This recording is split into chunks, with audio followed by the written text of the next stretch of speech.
गांधी जयंती पर चिंतकों ने साझा किए गांधी विचार। समाजवादी चिंतक सुभाष खंडेलवाल ने विचार व्यक्त किए। गांधी विचार आज भी समाज में प्रासंगिक और जरूरी। हमेशा मेरी एक आदत रही है, उसके लिए मैं क्षमा चाहूंगा कि मैं आयोजकों को बोलता हूँ, कहीं भी बोलने जाता हूँ कि आप समय बांध दीजिए। तो गांधी तो अनंत है, मैं कहां तक बोलूंगा? गांधी की एक बात भी, वो भी पूरी की पूरी आधी घंटे की हो सकती है।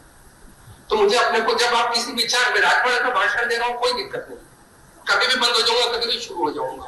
लेकिन जब आप किसी विचार के लिए बोलते हैं, दोस्तों मैं कहना चाहता हूँ कि परमार साहब ने जैसा बताया, उन्होंने बार बार कृष्ण का, राम का, बुद्ध का, सबका उल्लेख किया कि गांधी उनसे भी बढ़ के थे। तो मैं ये मानता हूं, एकदम मेरे दिमाग में आ रहा है कि कभी डॉक्टर राममोहन और लोहिया गए थे मानो। वहां गाइड ने कहा था कि ये अपने वक्त की रानी रूपमती सबसे खूबसूरत नारी थी। तो लोहिया ने कहा ऐसा मत बोलो, क्योंकि नारी कोई बदसूरत होती नहीं, सब एक दूसरे से बढ़कर खूबसूरत होती है। तो राम हो, कृष्ण हो, बुद्ध हो, महावीर हो, ईसा हो, नानक हो, मीरा हो, सूर हो, कबीर हो, तुलसी हो, ये सब हमारे परंपरा के भाग हैं। मैं यदि यहाँ गांधी बोल रहा हूं तो गांधी व्यक्ति नहीं है, नहीं तो गांधी जी बोलना पड़ता। मैं गांधी बोल रहा हूं मतलब गांधी एक विचार है। गांधी ने दुनिया को न मालूम कितने संदेशों दिए, और परमात्मा बात बोल रहे हैं, उन्होंने हर वक्त प्रयोग किया, अनेक। मैं पहले भी बोला हूं, हमेशा बोलते आए, हमेशा सीखते आए। मैंने गांधी की आत्मकथा पढ़ी थी, सत्य के प्रयोग। उसमें मैंने पढ़ा कि गांधी का पुत्र मणिलाल बीमार है, तो डॉक्टर ने जो चिकित्सक बताई है उनको कि ये खाना या ये देना है, वो मांसाहार है। गांधी उसके बगैर बेटा मर जाएगा, बच नहीं सकता है, और जो सब चीजें बताई है। गांधी तड़पते हैं, मुंबई में चौपाटी पे जाते हैं गांधी कि मेरा बेटा चला जाएगा, लेकिन एक और उनका संकल्प है कि मैं मेरे बेटे को यह नहीं दूंगा। उनका बेटा बच जाता है। तो मुझे लगा यार कैसे बाप का कट्टर है यार, बेटा मर जाएगा, और उन्होंने उस वक्त अपना हट रखा। लेकिन बाद में समझ में आया कि गांधी किसी एक बेटे के बाप नहीं थे। गांधी पूरे देश और दुनिया को संदेशा देने के लिए आए थे। मैंने लिखा है कि गांधी की दुनिया को दो बड़ी देन, जो तो अनेक है, सविनय अवज्ञा आंदोलन और संविधान में दलितों का आरक्षण। गांधी ने सत्याग्रह का आविष्कार किया। गांधी सत्याग्रह की भट्टी से तबके निकले हुए पारस थे। उनको जिन्होंने देखा, जिन्होंने छुआ, जो साथ में होले वो सोना हो गए, और उनमें से कुछ पारस भी बन गए। उसमें से लोहिया भी एक थे जो पारस बन गए, उनने भी जिनको छुआ वो वापस सोना बनते गए। गांधी एक प्रयोग थे।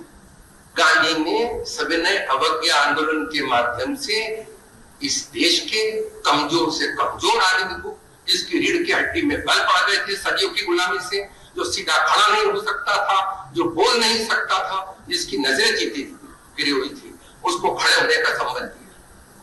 गांधी ने देखा कि जेल में जा रहा हूं तो जेल में मेरे साथ सब लोग तो बंद हुए, लेकिन एक दूसरे के हाथ का खाना तो ठीक है, पानी भी नहीं पी सकते।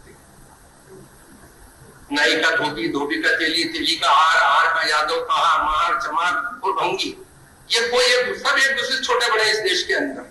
अभी आप बोल रहे थे कि इस देश के अंदर हजारों साल से सौहार्द रहा, मैं नहीं मानता। इस देश में हजारों साल से जुल्म रहा, उस पर जाति भी एक बहुत बड़ा कारण है, दूसरा नारी भी एक बहुत बड़ा कारण है। जाति के कटघरे में सबको कैद करके रखा गया उस चीज के भेदभाव के साथ में, और नारी को पर्दे में, घूंघट में, बुर्की में, सती प्रथा तक बंद रखा गया, यह जुल्म किया गया। ये 2000 साल का हमारा इतिहास। गांधी ने जब ये देखा तो गांधी ने जो संविधान में जो आरक्षण किया दलितों का, आप बहुत अच्छी बात बता रहे थे कि गांधी ने जोड़ा, और इतने आहिस्ते से जोड़ा कि किसी को समझ ही नहीं पड़ा। यदि गांधी ने नहीं जोड़ा होता तो आज भी दलित, आदिवासी हिंदुस्तान के उद्योग से, व्यापार से, नौकरी सबसे दूर है। किसी कोई उद्योगपति नहीं है, कई किसी जगह भी नहीं बैठे हुए हैं। उनको ये जो आरक्षण दिया गया उससे इस देश का नेता उनकी बस्ती में चला जाता है, नहीं तो उससे भी वंचित रह जाता है। अभी आप बात कर रहे हैं धर्मनिरपेक्षता की, बिल्कुल धर्मनिरपेक्षता से, लेकिन धर्मनिरपेक्षता जो है, सांप्रदायिकता बुलबुला है, कठोर सच्चाई तो जो है वो जाती है। मेरे पास में नाम ही बोल दो, शेर काजी का फोन आता और राजमोहन में रहते, बोले सुभाष भाई अब ये राजमोहन ना छोड़ना पड़ेगा। मैंने कहा क्यों भाई? और बोले हालात बहुत खराब है, तो इनका स्ट्रक्चरल हालात तो इससे भी खराब देखे आप। अभी तो ऐसा कोई मारकाट भी नहीं हो रहा। और बोला आपके जैसा आदमी ऐसी बात कर रहा, मेरे पास सुनो यार, आपने 300-400 साल तक राज किया है, ये रोज टीवी पर मीडिया में जो गाली पड़ रही है आपको नहीं सुहा रही। आप ऐसा करिए कि मैं महेश नगर रहता हूं, सुबह आइए, यहाँ 250 घर वणिकों के 90% बीजेपी के मोदी हिंदुत्व की बात कर रहे हैं, कितना आप सुनते बुरा बात। तो मैंने कहा आप आइए, आपको हर घर में जगह मिलेगी, चाय भी मिलेगा, नाश्ता भी मिलेगा। और बोले आप क्या? और मैंने कहा कि जिस हिंदू की बात कर रहे हैं, जो उनका दलित भाई है, महेश नगर से लगभग हरिजन कॉलोनी है, दीवार एक बीच में है, वहां भी 250 घर। वहां का आदमी आज भी किसी घर के अंदर खाना चाहे तो दूर पानी भी नहीं पी सकता है। सुबह जब मैं घर से निकलता हूं तो सोहन भी आता है छोटी गाड़ी लेके, तो वो 6 फीट दूर हो जाता है। आप कल्पना कीजिए, कोई मुसलमान दूर नहीं होगा और कोई जातवाला दूर नहीं होगा, ब्राह्मण को आग लग जाएगी, ठाकुर पागल हो जाएगा, सहन कर सकता है, लेकिन उसके दिल दिमाग में ये भर दिया गया कि तुझे दूर रहना।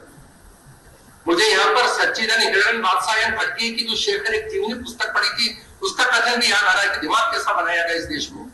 आगे ब्राह्मण को वो जंगल में भटक जाते हैं, उनको प्यास लगी, पानी नहीं मिलेगा तो वो तड़प रहे हैं, एक झोपड़ी दिखती है, वो आवाज लगाते, झोपड़ी में से एक आदमी पानी लेकर आता है, लोटा है उसके हाथ में, और वो अकेले को देखते भग जाता है। ये बोले मुझे पानी दे, बोले मैं आपको पानी दूंगा तो मैं मर जाऊंगा। अरे बोले मैं मर जाऊंगा। अरे बोले आप तो 1 जन्म मरोगे, मैं 7 जन्म मर जाऊंगा, आप ब्राह्मण देवता हो।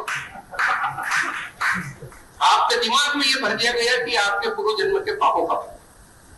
दोस्तों, मैंने कहा कि मर्यादा है तो मैं लौट के शॉर्ट पे आ रहा। देश के आज के हालात पर राकेश सिंह जी आप भी बोले, परमार। मैं किसी भी पार्टी में नहीं, मैं जनता का आदमी, मैं रविवार का संपादक। मैं आज ये कहता हूं कि देश में जो गांधी का सबसे बड़ा विरासत है, सत्याग्रह, वो लुप्त है, वो गायब है। लेकिन गांधी इस देश के जन जन में समाया हुआ, मेरी बात पे गौर करना। गांधी ने 1942 की आजादी के लड़ाई में जब 2 और डाई था, करो या मानो, तो 50,000, 1 लाख, 2 लाख आदमी जेल गया होगा। 36 करोड़ का देश है, आज 150 करोड़ का देश है। कोई भी राजनीतिक दल अपने 5,000, 10,000 लोगों को 6 महीने जेल में रखवा सकता है। जेल जाना बंद हो गया, सत्याग्रह करना बंद हो गया। इस देश के सोए मन को जगाना है, तो इस राजनीतिक दलों के बगैर कोई गति नहीं है। राकेश सिंह जी, अभी आप बोल रहे थे कि ये हम देख रहे लगातार कि पतन पर पतन हो रहा है, हमारा तंत्र कमजोर हो गया है। विधायिका, कार्यपालिका, न्यायपालिका और मीडिया आपकी कमजोर है, हम देख रहे हैं, लेकिन जनता मजबूत है। आज दिल्ली के अंदर महिला पहलवान 6 महीने आंदोलन करती है, कोई पॉलिटिकल पार्टी नहीं है, ये गांधी के देन है, ये गांधी की प्रेरणा है। किसान 6 महीने सड़कों पर पड़े रहते हैं, ये गांधी की ताकत है इस देश के अंदर।